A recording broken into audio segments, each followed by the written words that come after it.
Some of you may want to still vote for BJP क्योंकि मोदी जी ने मंदिर बनवाया, राम मंदिर बनाया. He built the राम मंदिर. That is why we will vote. 500 साल तक हमारे राम जी नहीं थे. I'm sorry if I'm hurting somebody's sentiments. I don't want to say anything on the Ram Mandir. I would have said, but I'm only telling you, read these certain things, read about the Ram Mandir, and certain questions I'm going to pose, and as replies I'm not going to give reply, I'm going to give you references, so you also get into learning certain skill of doing research. First of all, people say that Congress did not want it to build the Ram Mandir. Please watch this video which I am putting on the screen, and the link is below in the description. Subramaniam स्वामी ने यहां तक दावा किया कि पूर्व प्रधानमंत्री राजीव गांधी भी अयोध्या में राम मंदिर बनवाना चाहते थे. राजीव गांधी इस पक्ष में थे कि राम मंदिर बनना चाहिए, और आखिर में उन्होंने विश्व हिंदू परिषद को शिलान्यास भी करने दे दिया था. और आप उनका पहला भाषण आप देखोगे 1989 इलेक्शन में उन्होंने फैजाबाद से इलेक्शन शुरू की थी और कहा था कि राम राज्य लाना मेरा लक्ष्य है. लेकिन बाद में उनकी हत्या हो गई और इसीलिए उनको मौका नहीं मिला, परंतु यदि वो जिंदा होते. बाबा जी, राम जन्मभूमि मंदिर बनने के लिए कुछ लोगों ने प्रयास किया, कुछ लोगों ने उसे रोका, तो ऐसे में किसने कैसी भूमिका निभाई? क्योंकि राजीव गांधी भी आपके पास आए थे और विश्व हिंदू परिषद के लोग भी आपके पास आए थे, तो किसने सही काम किया, किसने गलत? यानी राम जन्मभूमि के संबंध में यानी राजीव गांधी का सिद्धांत भी अच्छा है और सबका सिद्धांत अच्छा है. विश्व हिंदू परिषद तो मंदिर बनाने जा रहा था, लेकिन राजीव गांधी ने रोक दिया. सुनो, वो रोका नहीं है, कायदे से बन जाएगा. राजीव गांधी ने आपसे आश्वासन दिया है कि वो बनवाएंगे. सुना, वो मंदिर बन जाएगा. हाँ, ये हमें संदेह नहीं. सुनो, मंदिर बन जाएगा, इसमें संदेह नहीं. देवराहा बाबा की सालों पहले Congress did not want it to interfere in anything with Ram Mandir so that it doesn't become a political agenda. It did not want it to interfere in the religious matters of people, which is a private matter. I fail to understand what does the Prime Minister mean. The issue is in the Supreme Court of India. And Indian National Congress has repeatedly said, and let me reiterate again, we are neither confused like the Prime Minister, nor are trying to sidestep the issue. We in Indian National Congress believe that the matter remains pending with the Supreme Court of India, and whatever decision is given by the Supreme Court should be adhered to and accepted by everyone. There is no need for an ordinance thereafter, as Prime Minister is trying to derail. Which constituency is he trying to please? It was in the court. They said, let the courts decide. Whatever the court decide, we are open to it. We have nothing to interfere with it. Secondly, BJP built the Ram Mandir.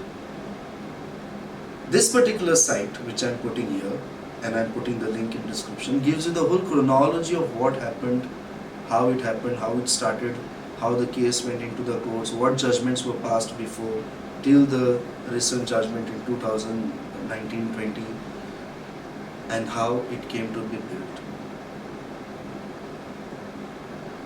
So, during Congress time also, Supreme Court had passed judgments. Why those judgments were not accepted? Who politicized this Ram Mandir issue? Were people happy with it? Were Hindus happy with it? Were Hindu leaders happy with it? I'm putting these clips of videos one by one. Listen to each one of them I am putting the links in the description. कर हिंदू महासभा राम जन्मभूमि का मुकदमा लड़ रहा था। यही लाल कृष्ण आडवाणी सहित Bharatiya Janata party और RSS के प्रमुख नेताओं ने हमारे नेताओं से संपर्क किया और उन्होंने कहा कि भाई साहब, आप लोग इस तरीके से मुकदमे लड़ते रहेंगे, अगर आप कहें तो इसका हम राजनीतिकरण कर दें और अपनी सरकार बन जाएगी तो राम जन्मभूमि का मुकदमा ठीक ठाक हो जाएगा। और साहब, हम लोग साइलेंट हो गए, अपनी छाती में इनको बैठाकर पूरे भारत में रथ यात्रा निकाली और उस रथ यात्रा से इकट्ठा हुए 1400 करोड़ रुपए ये लोग डकार गए, जिसका आज हिसाब नहीं है। तो 1400 करोड़ रुपया ये खा गए।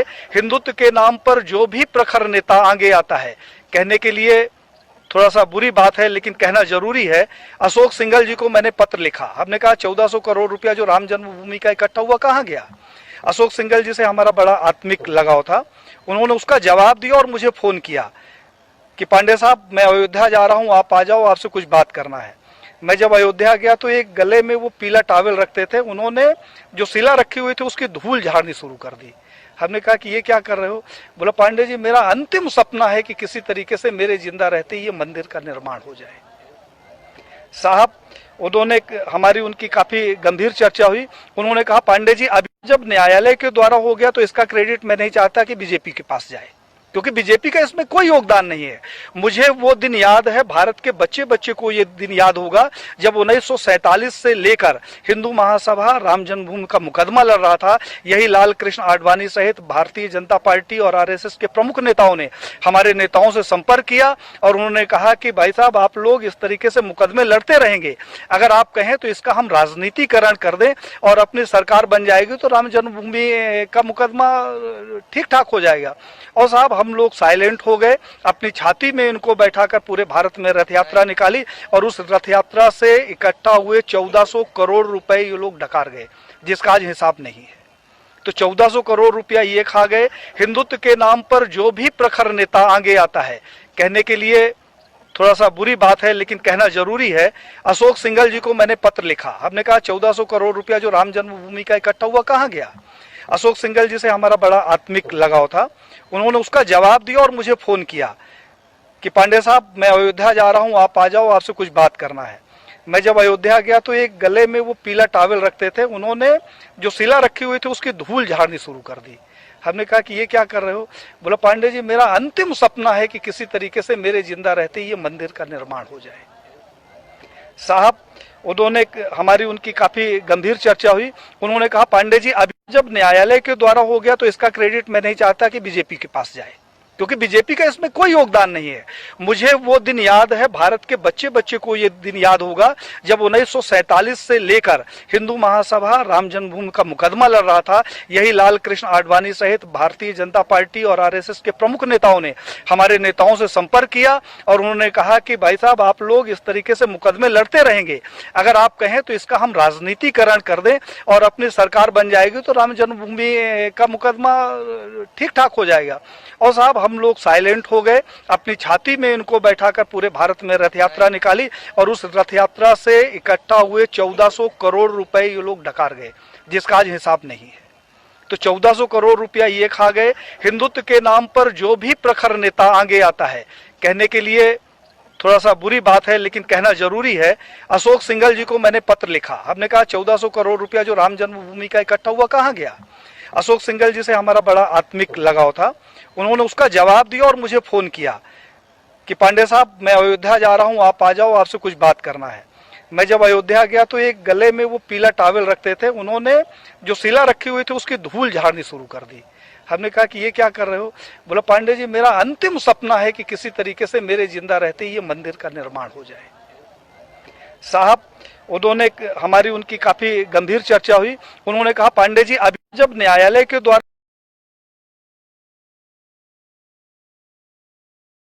ये कहा था कि हम फैसला दें, इससे अच्छा है आप लोग आपस में बैठ करके इस बारे में तय कर लीजिए, वो ज्यादा शोभायमान होगा।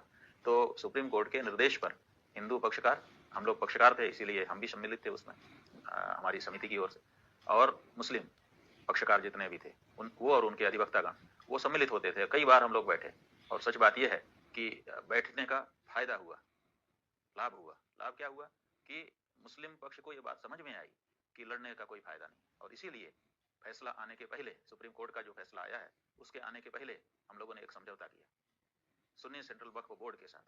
और सुन्नी सेंट्रल वक्फ बोर्ड के जो अध्यक्ष थे उस समय के, सीतापुर उत्तर प्रदेश के रहने वाले जफर फारूकी साहब, उन्होंने उस पर हस्ताक्षर किए और वो उन्होंने उसमें कहा कि ये नाम बाबरी मस्जिद नाम की जो वस्तु है उससे हम जो भी अभी दावे कर रहे थे वो सब दावा वापस लेते हैं। और ये समझौता हम लोगों ने सुप्रीम कोर्ट में दाखिल किया। इस समझौते के बाद 5-0 से फैसला आया। अगर ये समझौता नहीं होता तो ऐसी वर्डिक्ट ना आती 5-0 की। चूंकि मुस्लिम पक्ष ने दावा ही छोड़ दिया था, इसलिए फिर किसी भी को कुछ कहने का अधिकार नहीं रह गया था जजेस को, इसलिए उन्होंने 5-0 से फिर एक पक्ष में फैसला दिया। जब सुप्रीम कोर्ट ने ये कहा था कि हम फैसला दें इससे अच्छा। Are people, are Hindus happy with what has happened with Ram Mandir issue and the way it has been politicized? Are Hindu leaders happy with what has happened with the Ram Mandir issue, the way it has been politicized? Again, I'm putting these videos, putting the link in the description. Watch it. Take some time before you take your finger and press on some button. Watch all these things, analyze it, understand what is happening, and then decide what you want to do. सुर्खियों में रहने वाले शंकराचार्य एक बार फिर अपने बयानों की वजह से सुर्खियों में आ गए हैं। कटनी में शंकराचार्य स्वामी स्वरूपानंद सरस्वती ने अयोध्या में राम मंदिर निर्माण को लेकर विश्व हिंदू परिषद पर निशाना साधा। शंकराचार्य ने कहा, ये लोग राम मंदिर बनाएंगे या विश्व हिंदू परिषद का कार्यालय बनाएंगे, कोई ठिकाना नहीं। विश्व हिंदू परिषद के लोग भगवान राम को भगवान नहीं मानते। शंकराचार्य ने कहा, मंदिर के लोग बने नए ट्रस्ट में कोई भी शंकराचार्य नहीं, धर्माचार्य को शामिल नहीं किया गया, पूर्व में भी चंदा लिया गया, उसका अता पता नहीं। वहीं किसान आंदोलन को लेकर शंकराचार्य ने कहा, केंद्र सरकार को किसानों की मांगे मान लेनी चाहिए। ये सब कल्पित लोग हैं, विश्व हिंदू परिषद के लोग हैं। ये मंदिर बनाएंगे कि विश्व हिंदू परिषद का ऑफिस बनाएंगे, कोई ठिकाना नहीं है। वो क्या बना के खड़ा कर देंगे, उन पर रुपये का क्या होगा। इन्होंने ईटा की पूजा करके रुपये इकट्ठा किया था, उसका क्या हुआ। But if you are going to say that BJP built the Ram Mandir, ask yourself that the Chief Justice who gave this judgment soon got a BJP ticket for Rajya Sabha. If you have still brains, analyze it. My dear friends, each one should live their religion. If they want to change, they should have the freedom to it, for it, as the Constitution defines it.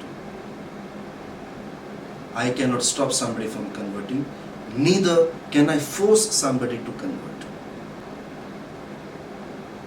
Both stopping somebody to convert and force somebody to convert are both ways of interfering in the religious freedom of that particular person. But using religion to do politics and then try to show that you are a big innocent person, but behind you are grabbing and looting and snatching people's rights and people's money, does that fit a religious man? What is this attitude that is being promoted? We need to ask ourselves before we cast out.